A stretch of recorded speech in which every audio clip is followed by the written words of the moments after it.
പ്രിയപ്പെട്ടവരെ നമസ്കാരം. ഡോക്ടർ സൈജു ഖാലിദാണ്. ഇന്നൊരു അടിപൊളി കഥയായിട്ട് വന്നേക്കുന്നത്. കഥയൊക്കെ നിങ്ങൾക്കറിയാം, കാരണം നമ്മുടെ ചെറിയ പ്രായത്തിൽ സ്കൂളിലെ ടീച്ചർമാർ പഠിപ്പിച്ചു തന്ന കഥയാണ്. നമ്മുടെ പാഠപുസ്തകത്തിലൂടെ നമ്മൾ വായിച്ചിട്ടുണ്ട്. അതേപോലെ നമ്മുടെ മാതാപിതാക്കളായാലും നമ്മുടെ മക്കളോടായാലും ഒക്കെ അങ്ങനെ എല്ലാ തലമുറയിലൂടെയും കടന്നു പോകുന്ന ഒരു കഥയാണ്. പക്ഷേ നമ്മൾ കേട്ടത് ഒരു കുറച്ച് ഭാഗം മാത്രമേ ഉള്ളൂ. ആ കഥ കുറെ കൂടെ ലെങ്ത് ഉണ്ട്. എങ്കിൽ മാത്രമേ ആ കഥയുടെ പൂർണ്ണ അർത്ഥത്തിലേക്ക് അല്ലെങ്കിൽ അതിൻ്റെ ഒരു ആശയത്തിലേക്ക് നമുക്ക് എത്താൻ കഴിയുള്ളൂ. അതുകൊണ്ട് ഈ വീഡിയോ നിങ്ങൾ സ്കിപ്പാകാതെ പൂർണ്ണമായിട്ടും കാണണം. മറ്റുള്ളവരിലേക്ക് ഈ വീഡിയോ ഷെയർ ചെയ്യണം. ദയവായി ഈ ചാനൽ സബ്സ്ക്രൈബ് ചെയ്യാനുള്ളവർ സബ്സ്ക്രൈബ് ചെയ്യുകയും കൂടെ ചെയ്യണം. നമുക്ക് കഥയിലേക്ക് പോകാം. നമ്മൾ കേട്ട പരിചിതമായ കഥയാണ് ആമയുടെ മുയലിൻ്റെ കഥ. രണ്ടുപേരും കൂടെ ഓട്ടമത്സരത്തിന് തയ്യാറാകുന്നു, അല്ലേ? കാട്ടിലൊരു ഓട്ടമത്സരം. ഈ ഓട്ടമത്സരത്തിന് റഫറി വിസിലടിച്ചു. രണ്ടുപേരും സ്റ്റാർട്ടിംഗ് പോയിന്റിൽ നിന്ന് ഓടാൻ തുടങ്ങി. കുറേ ദൂരം ഓടി ഓടി ഓടി മുയല് ബാക്കേക്ക് തിരിഞ്ഞു നോക്കുമ്പോൾ ആമ അവിടെ കിടക്കുന്നേ ഉള്ളൂ, വരുന്നതേ ഉള്ളൂ പതുക്കെ. അവനെന്ത് ചെയ്തു? പതുക്കെ ഒന്ന് മയങ്ങിപ്പോയി. ആമ മുന്നോട്ട് തന്നെ യാത്ര തുടർന്നു. മുയല് കിടക്കുന്നതും പാസ് ചെയ്ത് ആമ മുന്നോട്ട് പോയി. അങ്ങനെ ആമ മുന്നോട്ട് പോയി ഫിനിഷിംഗ് പോയിന്റിലെത്തി കഴിഞ്ഞപ്പോൾ ആമയെ വരവേൽക്കാൻ നിന്നവർ, അല്ലെങ്കിൽ ആ വിജയെ വരവേൽക്കാൻ നിന്നവർ ഭയങ്കരമായി വിസിലടിച്ചു, ഒച്ച വിട്ടു. ഈ ഒച്ചയും ബഹളവും എല്ലാം കൂടെ കേട്ട് മുയൽ ഉറക്കത്തിൽ നിന്ന് ഞെട്ടി എണ്ണീറ്റ് നോക്കുമ്പോൾ ഉണ്ട് ആമ മാലയൊക്കെ അണിഞ്ഞുകൊണ്ട് നിൽക്കുന്നു. മുയൽ ആകെപ്പാട് സ്വപ്നമാണോ യാഥാർത്ഥ്യമാണോ ഞെട്ടിത്തെരിച്ച് നോക്കിയപ്പോൾ ശരിയാ, കൂടെ ഓടിയ ആമയാണ് അവിടെ നിൽക്കുന്നത്. മുയൽ ആകെപ്പാട് വിഭ്രാന്തിയായി. എന്താ സംഭവിച്ചത്? ആക്ച്വലി മുയലിന് വളരെ അത്ഭുതം തോന്നി. എന്താ സംഭവിച്ചത്? ഒരു നിമിഷം അവന് ഓർത്തു, ഈശ്വരാ, മയങ്ങിപ്പോയല്ലോ. അതായിരുന്നു നമ്മൾ പഠിച്ച കഥയുടെ ആദ്യ ഭാഗം. അവിടെ രണ്ട് സന്ദേശങ്ങൾ ഉണ്ടായിരുന്നു. രണ്ട് സന്ദേശങ്ങൾ ഇങ്ങനെയാണ്: ജീവിതത്തിൽ ആരെയും വില കുറച്ച് കാണാതിരിക്കണം. അതായിരുന്നു ആദ്യത്തെ സന്ദേശം. രണ്ടാമതൊരു സന്ദേശം കൂടിയുണ്ട്. അമിതമായിട്ട് അവനവനിൽ വിശ്വാസം അർപ്പിക്കരുത്. ന്യായമായ വിശ്വാസങ്ങളാകാം, അമിതമായ വിശ്വാസം ആപത്തിലേക്ക് കൊണ്ടുപോകും. ജീവിതത്തിൽ ആരെയും വില കുറച്ച് കാണാതിരിക്കണം.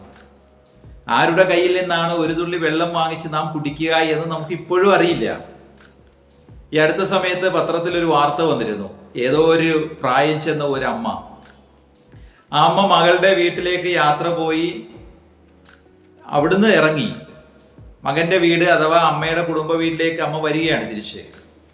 അമ്മയെ കണ്ടില്ല. അപ്പോൾ വിചാരിച്ചു മോളുടെ വീട്ടിൽ കാണും, നാളെ രാവിലെ വരും. അങ്ങനെ ഈ അമ്മ അവിടുന്ന് തിരിക്കുകയും ചെയ്തിരുന്നു. ഇതൊന്നും രണ്ട് വീട്ടുകാരും അറിഞ്ഞില്ല. ഇവിടെ എത്താത്ത പേരും അറിഞ്ഞില്ല, അവിടെ നിന്ന് തിരിച്ച കാര്യവും അറിഞ്ഞില്ല. രാവിലെ ഒരു പശുവിനെ കറക്കുന്ന ആള് ഇങ്ങനെ പോകുമ്പോൾ ഒരു ഞരക്കം കേട്ടു. അയാളുടെ ടോർച്ച് അടിച്ചിട്ട് ആ വയലിന്റെ അടുത്തുള്ള ചെറിയ കുളത്തിന്റെ അടുത്തേക്ക് ഈ സൗണ്ട് കേട്ട, ഈ ഞരക്കം കേട്ടിടത്തേക്ക് നോക്കിയപ്പോൾ ഒരു അമ്മ വെള്ളത്തിൽ കിടക്കുക. അപ്പൊ ഇയാൾ അടുത്തേക്ക് ചെന്നു. അയാൾ ബഹളം ഉണ്ടാക്കി, ആൾക്കാരെയൊക്കെ കൂട്ടി നോക്കുമ്പോൾ ആ അമ്മ ഈ വെള്ളത്തിൽ ഇങ്ങനെ ഒരു പുല്ലിൽ പിടിച്ച് കിടക്കുക. കുളത്തിന്റെ കരയിലുള്ള ഒരു പുല്ലിൽ പിടിച്ച് കിടക്കുകയാണ്.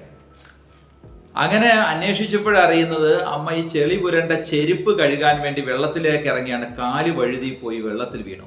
ആ ഒരു രാത്രി മുഴുവൻ ആ പുല്ലിൽ പിടിച്ചുകൊണ്ട് ആ അമ്മ കിടക്കുകയായിരുന്നു. ആ അമ്മയുടെ ജീവിതത്തിലേക്ക് തിരിച്ചു കൊണ്ടുവരുവാൻ നമ്മൾ നിസ്സാരമായി കാണുന്ന ആ പുല്ലിന് കഴിഞ്ഞെങ്കിൽ, ആമയുടെ കഥ പഠിപ്പിക്കുന്നത് അതാണ്. ഒന്നിനെയും ഒരു വസ്തുവിനെയും നാം നിസ്സാരമായി കാണരുത്. എല്ലാത്തിനും അതിൻ്റെതായ മൂല്യങ്ങളും സന്ദർഭമനുസരിച്ച് ഓരോന്നിനും വ്യത്യസ്തമായ മൂല്യങ്ങളും അതിൻ്റെതായ വിലയും നിലയും ഉണ്ട് എന്ന് അംഗീകരിക്കുവാൻ നമുക്ക് കഴിയണം. അതാണ് ആദ്യത്തെ സത്യം. രണ്ടാമത്തെ സത്യം, നമ്മളുടെ കഴിവിനെ സംബന്ധിച്ച് അമിതമായ ഒരു പ്രാധാന്യം കൊടുത്ത് നമ്മൾ കൊണ്ടു നടക്കരുത്. ന്യായമായ പ്രാധാന്യങ്ങളാവാം.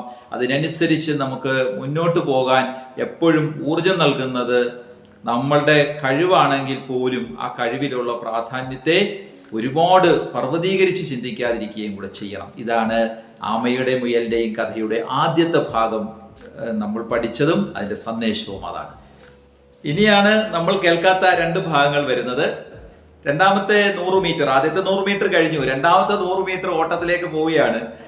അങ്ങനെ രണ്ടുപേരും സ്റ്റാർട്ടിംഗ് പോയിന്റിലെത്തി, വിസിലടിച്ചു, ഓട്ടം തുടങ്ങി. ഇപ്രാവശ്യം നമ്മുടെ മുയൽ അങ്ങനെ നോക്കില്ല, കാര്യം ഒരു വട്ടം തോറ്റു കൊടുത്തല്ലേ. അപ്പോൾ ജാഗ്രതയോടുകൂടി നിന്നു. നിങ്ങൾക്കറിയുന്നത് പോലെ ആര് ജയിച്ചിട്ടുണ്ടാവും? ഉറങ്ങില്ലല്ലോ ഇനി. മുയൽ ജയിച്ചിട്ടുണ്ടാവും. സ്വാഭാവികമായിട്ടും അവൻ്റെ കഴിവിൽ അവന് തന്നെയാണ് വിജയിക്കാൻ യോഗ്യതയുള്ളത്. അവൻ വിജയിക്കുക തന്നെ ചെയ്തു. അവൻ ആദ്യം തന്നെ വളരെ വേഗം ഫിനിഷിംഗ് പോയിന്റിലെത്തി. എല്ലാവരും മാലയണിയിച്ചു, ഒച്ചയിട്ടു, ക്ലാപ്പ് കൊടുത്തു, സന്തോഷമായി. 200 മീറ്ററിലെ ഓട്ടത്തിൽ പഠിക്കുന്ന രണ്ടാമത്തെ 2 കാര്യങ്ങൾ അവിടെയുമുണ്ട്. ആദ്യത്തെ കാര്യം ഇതാണ്: ജാഗ്രതയോടുകൂടിയുള്ള നിരന്തര പ്രവർത്തനത്തിലൂടെ മാത്രമേ നമുക്ക് വിജയം നേടുവാൻ കഴിയുള്ളൂ. ജാഗ്രതയോടെയുള്ള നിരന്തര പ്രവർത്തനത്തിലൂടെ മാത്രമേ നമുക്കൊരു ജേതാവാകാൻ കഴിയുള്ളൂ. രണ്ടാമത്തെ കാര്യം ഇതാണ്: അബദ്ധങ്ങളൊക്കെ സംഭവിക്കാം, തിരുത്തി മുന്നോട്ട് പോകുമ്പോഴും വിജയം സംഭവിക്കും. ഒരിക്കൽ ഒരു അബദ്ധം പറ്റി എന്നുള്ളത് കൊണ്ട് അവൻ നിരന്തരം അങ്ങ് അബദ്ധം ചെയ്യണമെന്നില്ല. അബദ്ധമാണ് പറ്റിയത് എന്നുള്ളതിനെ തിരിച്ചറിഞ്ഞുകൊണ്ട് കൂടുതൽ വാശിയോടെ, കൂടുതൽ ഉശിരോടെ മുന്നോട്ട് പോകുക. അത് പഠിത്തത്തിലായാലും ജോലിയിലായാലും കച്ചവടത്തിലായാലും ഇടപെടുന്ന എല്ലാ മേഖലകളിലും കൂടുതൽ വാശിയോടുകൂടി മുന്നോട്ട് പോകുന്നവന് തീർച്ചയായിട്ടും വിജയമുണ്ടാകും എന്നുള്ളതാണ് ആമയുടെയും മുയലിൻ്റെയും രണ്ടാമത്തെ 100 മീറ്ററിലെ കഥയുടെ സാരാംശം. വീണ്ടും മൂന്നാമത്തെ വിസിലടിച്ചു. 300 മീറ്റർ, അവസാനത്തെ 100 മീറ്ററിന്റെ സ്റ്റാർട്ടിങ്. ആമയും മുയലും ഓടാൻ തുടങ്ങി. സ്വാഭാവികമായിട്ടും മുയൽ ഓടിക്കൊണ്ടേയിരിക്കും, അല്ലേ? ആര് ജയിച്ചിട്ടുണ്ടാവും? ആ ഓട്ടത്തിന്റെ ആ മിടുക്കില് മുയൽ തന്നെ ജയിക്കും.